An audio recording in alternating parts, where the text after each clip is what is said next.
Histoire. L'histoire, avec un grand H, s'oppose aux histoires, nos petites histoires, celles qu'on invente pour se rendre intéressantes, celles qu'on imagine pour ne pas se faire gronder, celles qu'on fait, cesse de faire des histoires, pour éviter une sortie ou un devoir. Faire des histoires, c'est traîner les pieds. Faire de l'histoire, au contraire, c'est un travail de défrichage. L'historien se doit une vie d'éclaireur. Et je pense une seconde à l'ange de Walter Benjamin.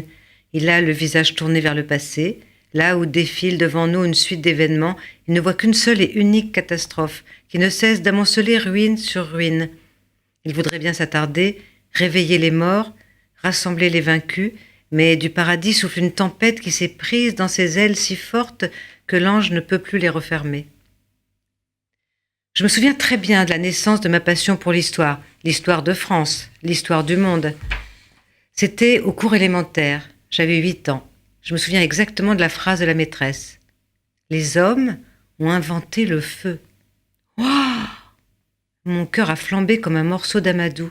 L'histoire, quand on a 8 ans, c'est le récit palpitant d'une longue marche pleine d'espoir. Hommes et femmes, génération après génération, vont vers du mieux.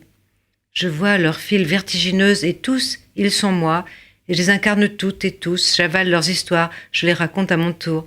Au fil du cours d'histoire, surgit une caverne éclairée, et maintenant il y a des dessins de mammouths, des bisons sur les parois. La femme invente des lettres qu'elle dessine sur un os plat et blanc, une omoplate de je ne sais quoi.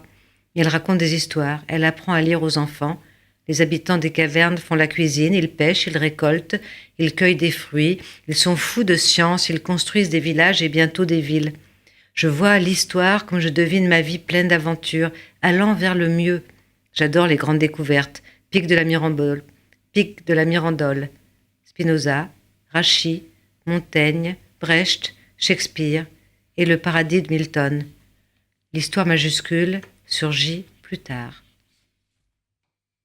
Elle a les traits d'un esclave noir. Je lis La case de l'oncle Tom, de Harriet Beecher Stowe. Je cache le livre sous mon lit, je pleure. Je ne veux pas que cela soit.